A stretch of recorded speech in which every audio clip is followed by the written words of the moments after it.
What is up?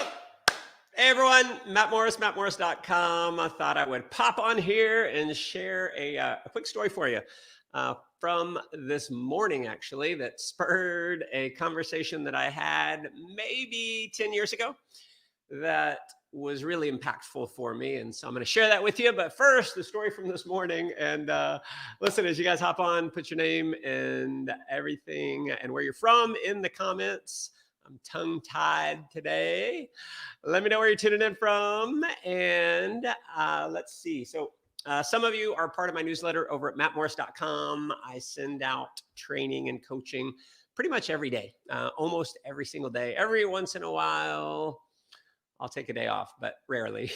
And so this morning, I was sitting in my writing chair here in my office here with my cup of coffee, and 30 minutes go by, and I still don't know what to talk about. And, it's funny, after 25 years of doing this and, building big teams and all that, I feel like I've got many lifetimes worth of material and training content. So normally it comes to me and I'm like, great, I'll write about this. And I send it out. And this morning it just wasn't happening. So I'm staring at a blank screen and I keep switching over. I'm like, I'll answer some emails. I'll look at social media. And then I go back to the blank screen and nothing's coming to mind. And what I realized is I have a pattern. And when you're struggling, it's important to notice what changed. And so if I notice what changed about my pattern is that I've been a little lazy from an intellectual growth standpoint the last few days. Has just been crazy. My daughter's birthday this weekend, along with my birthday on, September 10th, we celebrated on Saturday, and then Devin and I went out Saturday night. And so anyway, we've been doing some celebrating, have a bunch of big projects going on. And so super busy, and I just haven't been reading. I haven't been learning. I haven't been growing. And that is who I am. I mean, I'm constantly learning and growing, but the last 2 or 3 days, I slacked off. And here's what I notice. And this is something to think about for you. And what I notice is whenever I'm reading, a lot of my best business ideas, a lot of my best leadership ideas, team promotions and contests and marketing strategies and books and different things like that, those ideas are spurred when I'm reading a book or if I'm watching a video from a course that I purchased or something like that. And a lot of times it's at events, and I've got my journal and I'm taking notes, and I get aha after aha after aha, and I feel so amazingly creative. And what I notice is if I'm not growing like that, if I'm not reading and learning, that creativity level goes down. And so if you want to spur your creativity, your creative genius, make a commitment to reading every day. And so I will tell you, I wrote a little bit about that in the email that I'll send out probably tomorrow. And another thing came to mind. What it spurred for me was, if you know me, I've read hundreds of books. I had a huge obsession when I was 21 years old. I was homeless, living out of my car, selling swimming pools door to door in southern Louisiana, showering in nasty gas station bathrooms. I would buy a loaf of bread, and that would be my food for 2 days. And so I was at rock bottom. And I realized because of personal development, I realized I had to take responsibility for the situation I was in. And this is something that I think is important for all of us to really own up to. Whatever results you're creating in life, you are creating those results because that's what you deserve. If you're not making the money you want, it's not the government's fault. It's not someone else's fault. There's no conspiracy against you. It is your responsibility. And so I said, you know what? All right, I'm homeless. I'm $30,000 in debt. I got no career. I'm lonely. I showered naked in a church parking lot one night. And that was kind of the defining moment of my life when I said, you know what? I've got to take responsibility. And I am where I am because of my mindset and my work ethic. And I didn't have as strong of a work ethic as I should before that. I didn't have a commitment to learning. And so I went on this massive quest to find the secrets of success. And I read hundreds and hundreds of books. I would read a new book every 2 or 3 days.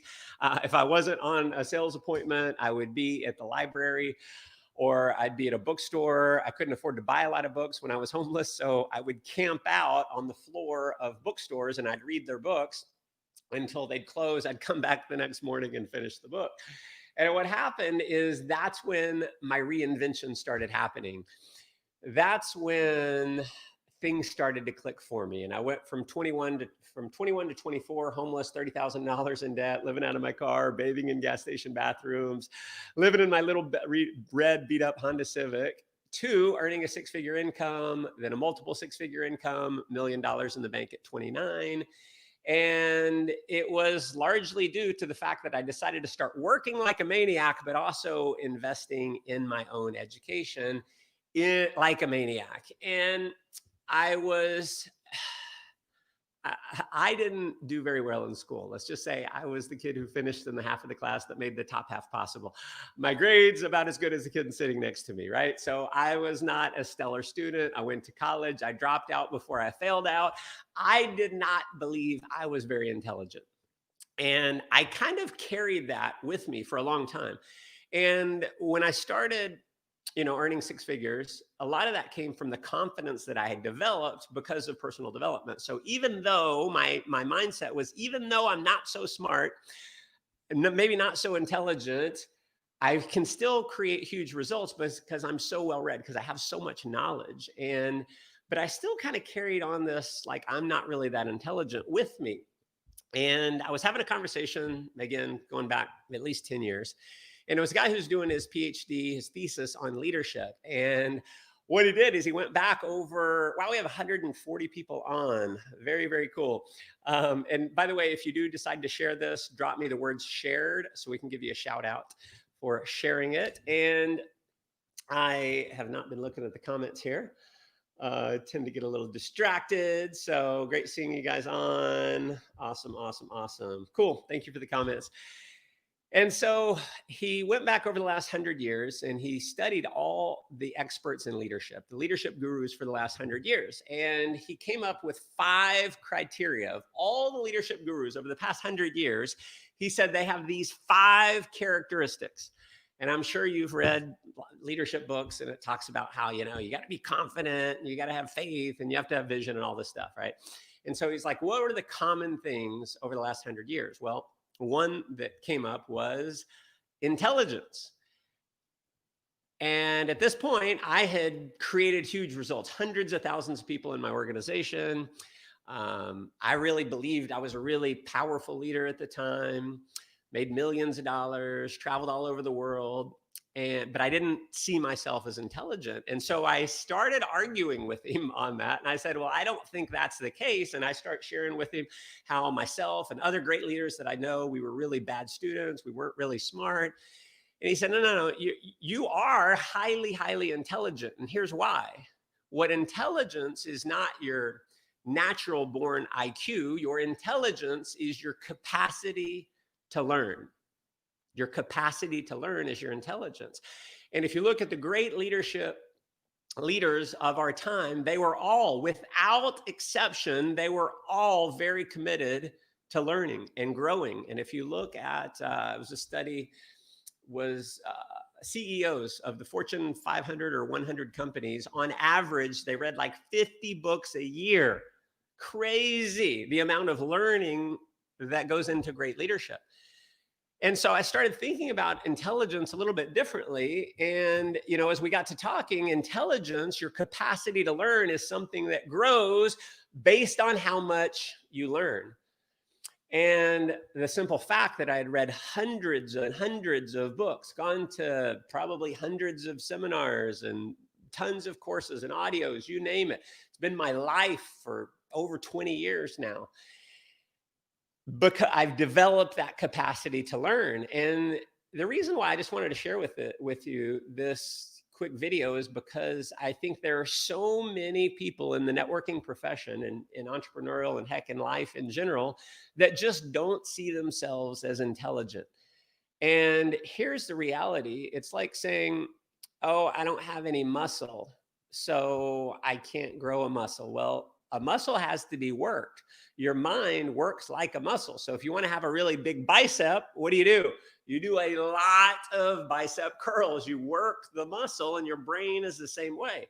And so what happens is the more you work your bicep, the more weight, the more capacity of weight that you can lift. And the more that you learn, the more capacity you have to learn and absorb information. And so if you feel like maybe you're like me, where you didn't feel like you're very smart and very intelligent, realize that it's just capacity. And if you'll make a commitment to making personal growth a major priority in your life, and you'll push yourself and you'll work that muscle, guess what? You'll gain an incredible capacity.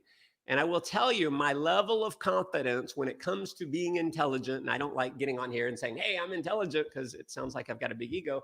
But personally, that's been a breakthrough for me, because I really am intelligent, where I didn't feel like I was for so many years, even when I had created a lot of success. So I hope this helps you, my friends. If you enjoyed this, hit the share button. Love to hear your comments below. I'll go back and read every single one. And if you'd like to be on my email list, you'll get that email tomorrow or the next day. I think I have another one maybe queued up before that. So you can go to mattmorris.com, put your name and email address in, and you will be subscribed to the best damn newsletter in network marketing, and you will enjoy it. Thanks so much for tuning in. Love you guys.